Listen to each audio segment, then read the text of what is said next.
is the key to getting benefited from our salah, the benefit of protection, the benefit of having a safe haven in that salah. Acknowledging it how? As one of the Salaf, one of the early Muslims, he says, Kenzi ajzi wa ghinaya faqri. That my treasure chest is my inability, my incompetence. Meaning me acknowledging that I'm not able is actually my treasure chest. How? Because once I know that, I know I need to seek it from other than myself. And that's when I go to its proper source. I go to Allah subhanahu wa ta'ala. And he says, وَغِنَايَ فَقْرِ. And my wealth, my riches, lies in my poverty. Me acknowledging that I have nothing for myself. And I don't really own anything forever or anything entirely. That enables me to become wealthy. How? Because I go and seek it from the true provider, Ar-Razzaq, Allah subhanahu wa ta'ala. Not acknowledging that is the downfall of the human being, wherein he is left out in the cold, left out without protection, left out transgressing the limits of Allah and being subjected to the many harms in this world and the next. As Allah subhanahu wa ta'ala says in Surah Al-Alaq, كَلَّا إِنَّ الْإِنسَانَ لَيَطْغَى أَنْ رَآهُ اسْتَغْنَى. Indeed, the human being falls outside the box. He transgresses. That's what literally yatgha means. He goes beyond the limits. When أَنْ رَآهُ اسْتَغْنَى, when he feels that he is self-sufficient, when he feels that he doesn't need.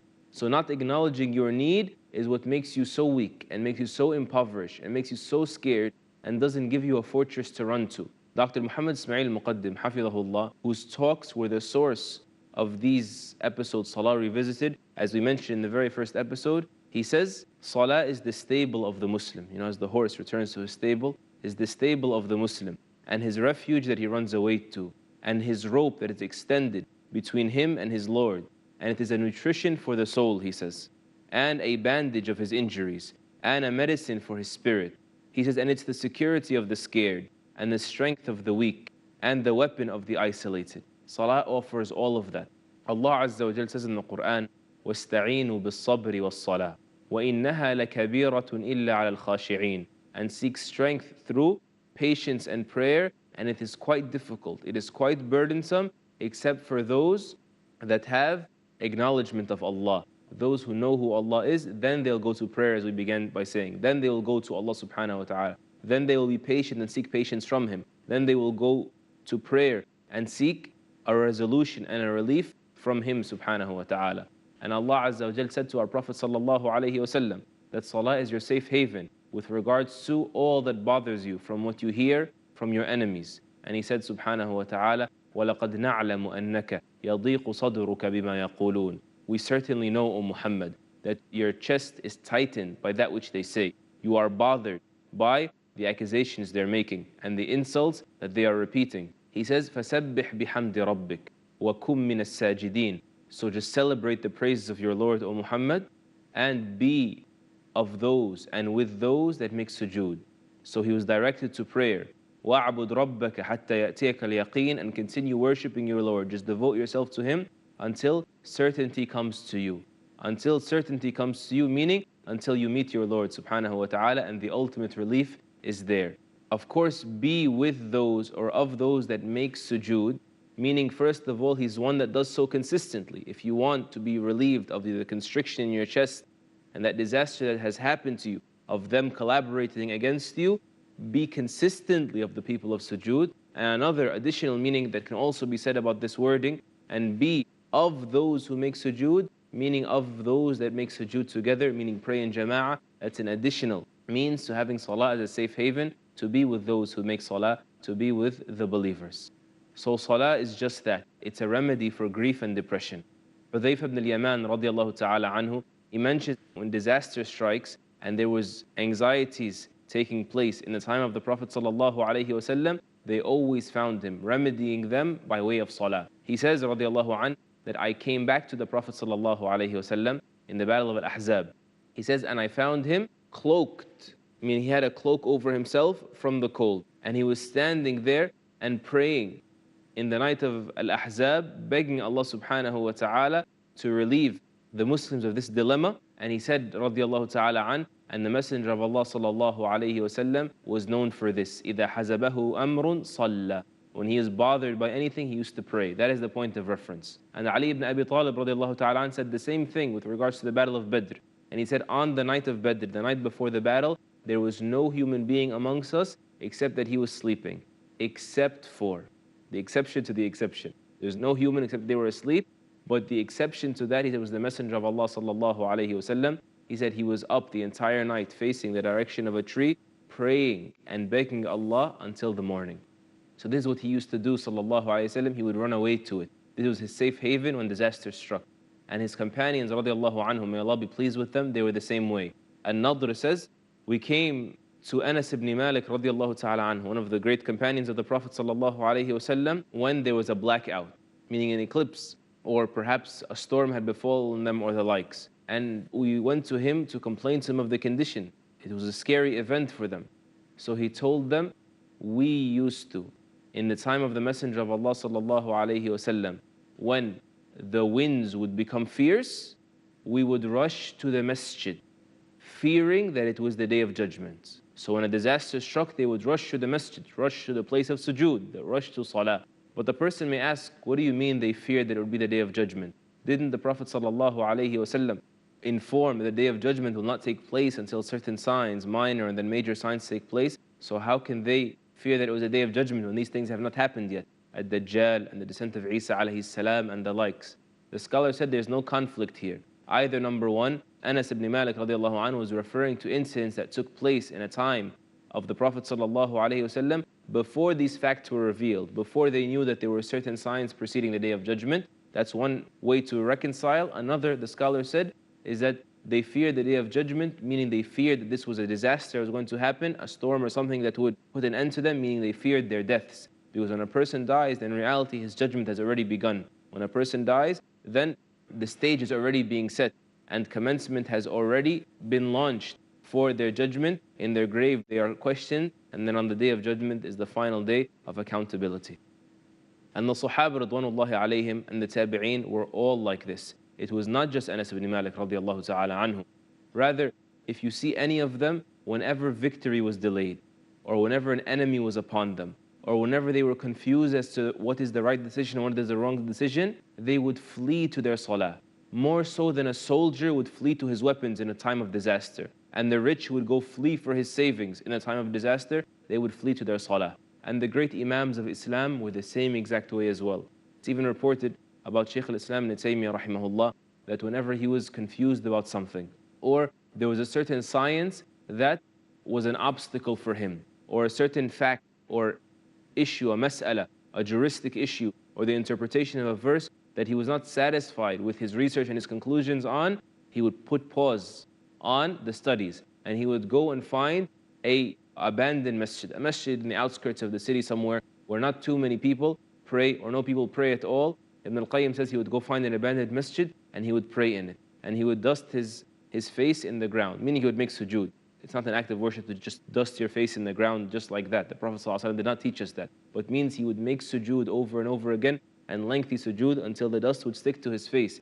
He would dust his face in the ground and he would beg Allah subhanahu wa ta'ala to relieve the confusion. And he used to say, Ya mu'allima Ibrahim allimni, wa ya mufahhima Sulaiman fahimni. O you who taught Ibrahim, teach me. O you who granted Sulaiman alayhi salam understanding, grant me understanding. And he would continue doing this, praying and praying until Allah opened the doors of inspiration for him and he was able to resolve that issue or reach an answer with regard to the sciences that was satisfying to him and his academic investigation regarding it. So this was the safe haven for the believer in any of their dilemmas, whatever it is that would bother them. And of course, salah being that is not just referring to the 5 salawat. Rather, the salah is the shield of the believer and his weapon, any form of salah.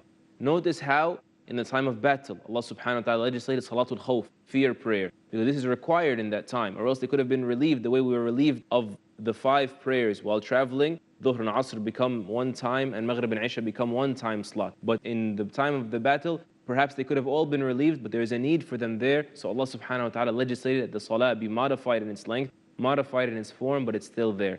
In the time of confusion, Allah subhanahu wa ta'ala legislated for us salatul istikhara. As mentioned in Sahih al-Bukhari, the hadith of Jabir, that the Messenger of Allah used to teach us istikhara in all things. He would teach us to seek counsel with Allah in all matters. For example, when a person wants to repent, there is salatul tawbah. Prophet ﷺ taught in the hadith of Abu Bakr as-Siddiq and Sunan at-Tirmidhi. Anyone who commits a sin and then goes and purifies himself and he prays 2 rak'ahs and he seeks forgiveness from Allah from his heart, Allah will forgive him.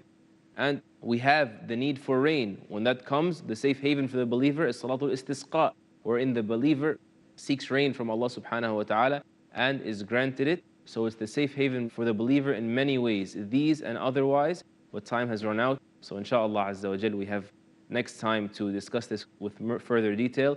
We hope that you will all be with us. Sallallahu ala nabiyyina Muhammad wa ala alihi wa sahbihi ajma'in. Walhamdulillahi rabbil alameen.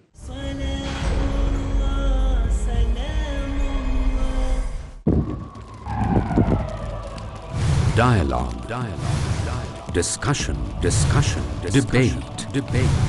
Rebuttal. Conclusion. Eliminate misconceptions about religion. Get enlightened. Witness Dr. Zakir Naik in a battle of words in Crossfire every Friday at 8:30 p.m. and repeat telecast at 10 a.m. Saudi Arabia on Peace TV. Analyze your mistakes. Have you ever tried to overcome your anger? Realize your weakness. Do you find it difficult to control your tongue? Diagnose your moral sickness. Have you ever felt that your intentions are corrupt? Learn the steps essential to nourish our souls in Purification of the Soul. Every Thursday at 6 p.m. and repeat telecast at 5:30 a.m. Saudi Arabia on Peace TV. We love to be good. A good leader, a good father, a good husband, a good son, and a good neighbor. So join us to learn the art of goodness. In our program, The Significance of Islamic Adab. Recognize the specific qualities essential to polish your character in Significance of Islamic Adab, next on Peace TV.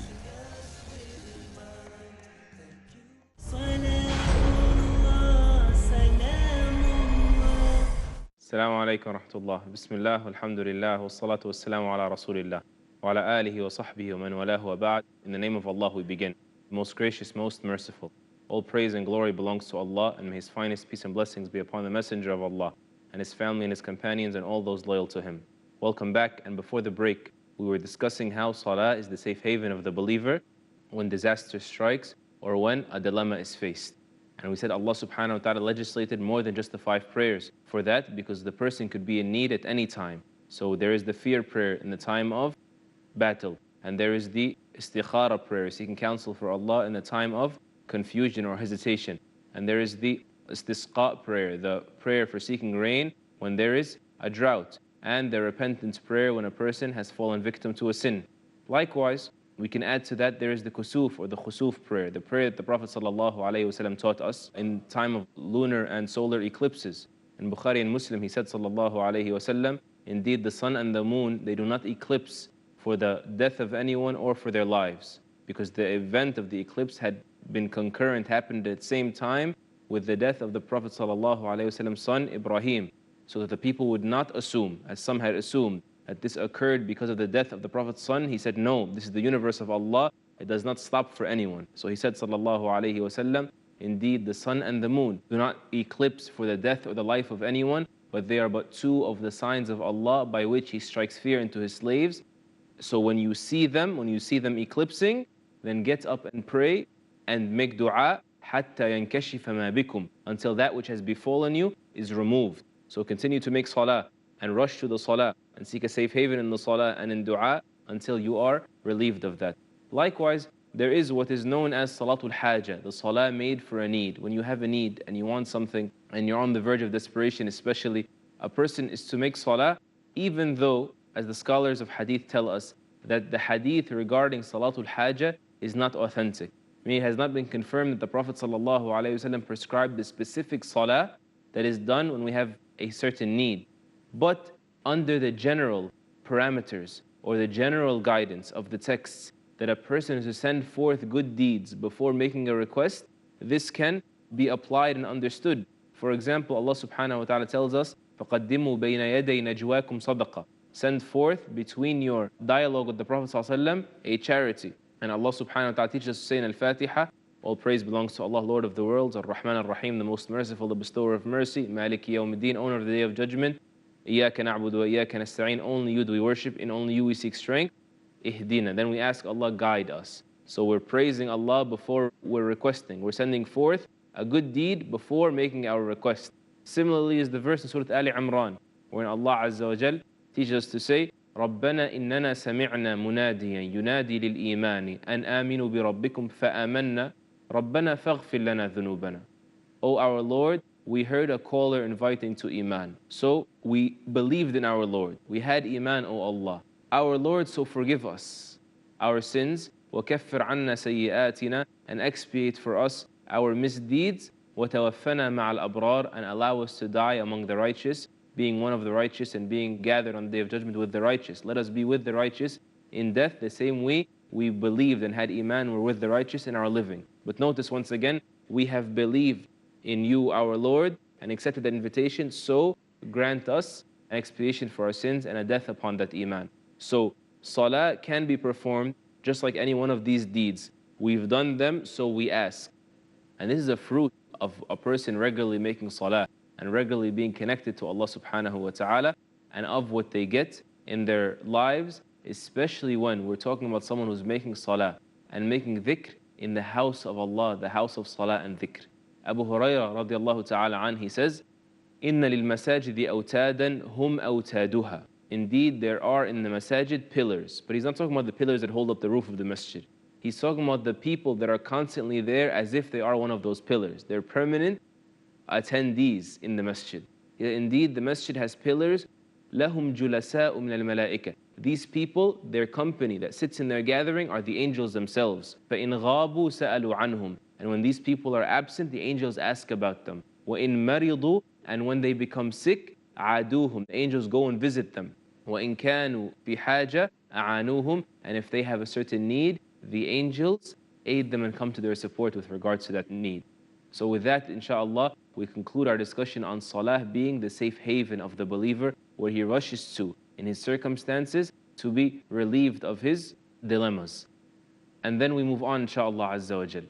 The 25th unique quality of the Salah is that Salah is a protection for the believer in his dunya and in his deen. The Salah serves as a protection. It is a safeguarding for the believer in his dunya and in his deen. Allah subhanahu wa ta'ala says in the Quran, in Surah Al-Baqarah, حافظوا على الصلوات والصلاة الوسطى وقوموا لله قانتين. Safeguard the prayers and the middle prayer, meaning in particular, and stand for Allah in devotion. Meaning safeguard the prayer by fulfilling it in the proper manner. As we've mentioned time and time again, the key is to fulfill its conditions and its pillars and its obligations and even the recommended acts in the prayer, fulfilling it in the most complete sense. But there is something worth reflecting on here. Allah subhanahu wa ta'ala says, حافظوا على الصلوات. Make muhafadha on the salah. He said حافظوا, he didn't say احفظوا. Both would be translated as safeguard. But there's a difference in the Arabic language. Whenever you see that the structure has changed, know that the meaning also, there's a change in it, even if it be subtle. The difference between احفظوا, safeguard, and حافظوا is that حافظوا gives a sense of reciprocity, a sense of back and forthness. Like, for example, in Arabic, اقتل is kill, right? قاتل, with that alif in the middle, it means there's back and forth. It means a fight, right? So when we say now that حافظوا, it's as if Allah subhanahu wa ta'ala is saying, safeguard the prayer, and the one who commanded you with the prayer will safeguard you in exchange and in return. And this meaning is recurrent in the Quran throughout. Allah subhanahu wa ta'ala says in one ayah, فَاذْكُرُونِي أَذْكُرْكُمْ. So remember me, I will remember you. Allah subhanahu wa ta'ala says elsewhere, إِن تَنصُرُوا اللَّهَ يَنصُرْكُمْ. If you give support to the cause of Allah subhanahu wa ta'ala, I will give support to you. And Allah subhanahu wa ta'ala says, وَأَوْفُوا بِعَهْدِي أُوفِ بِعَهْدِكُمْ. And hold true to my promise with you, and I will hold true to my promise as well. So you hold true to your promise that you made to me, and I will hold true to my promise that I made to you. So the one who is making salah, he is entering a contract. So the musalli, by virtue of his salah, he is entering into an insurance policy, a security policy, that he gets out of it a security and a promise from Allah subhanahu wa ta'ala to continue to safeguard him for as long as he makes salah.